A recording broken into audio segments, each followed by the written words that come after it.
The insult came in the middle of dinner. My father-in-law slammed his fork down and looked straight at me. "You're just a mechanic, Daniel," he said loudly. "Let's not pretend you belong at this table." The room went silent. My wife Emily froze beside me. Across the table, her mother looked down at her plate like she didn't want to get involved. I slowly put my glass down. "Robert," I said carefully, "I work 60 hours a week to support your daughter." He snorted. "Fixing oil leaks and brake pads isn't exactly impressive." Emily finally spoke. "Dad, stop." But Robert leaned back in his chair, smiling like he was enjoying himself. "I told you when you married him," he said to her. "You could have had a lawyer, a doctor, someone with status." My hands tightened under the table. Instead of responding, I stood up. "I'm going to get some air." As I walked toward the door, Robert's voice followed me. "Make sure my car's ready tomorrow morning, mechanic." I was halfway down the driveway when my phone rang. Unknown number. I almost ignored it, but something made me answer. "Hello, is this Daniel Carter?" "Yes, this is attorney Michael Lawson from Chicago." My stomach tightened. "Okay, I'm calling regarding the estate of Edward Carter." I stopped walking. "Edward Carter, my grandfather. He had died 3 weeks ago." "I'm sorry for your loss," the lawyer continued. "You've been named primary beneficiary in his will." I frowned. "That doesn't make sense. My grandfather barely had anything." There was a pause. "Mr. Carter, your grandfather owned several commercial properties and investment accounts." My heart started pounding. "And after taxes and distributions," the lawyer said calmly, "your inheritance totals approximately $14 million.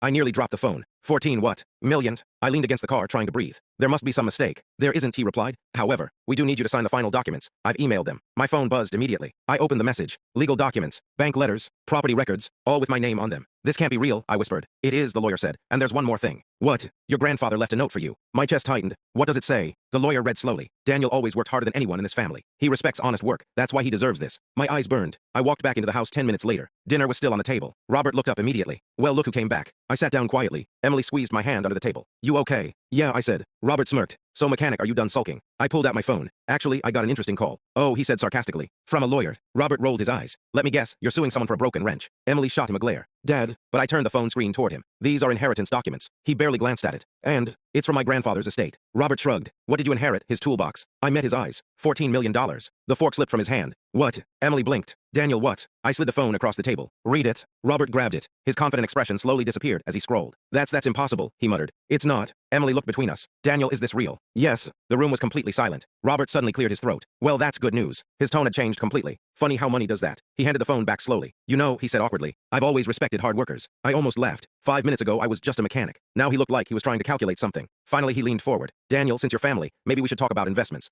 Emily stared at him in disbelief. "Dad," but he kept going. "I mean, 14 million requires smart management." I stood up. "No," I said calmly. His smile faded. "What do you mean no?" I looked directly at him. "I mean the mechanic is doing just fine managing it." Emily tried not to smile. Robert shifted in his chair. "Well, I didn't mean. I know exactly what you meant." I grabbed my jacket. Emily stood up too. "Where are you going?" Robert asked. I looked back at him. "To open a new auto shop." He frowned. "With $14 million.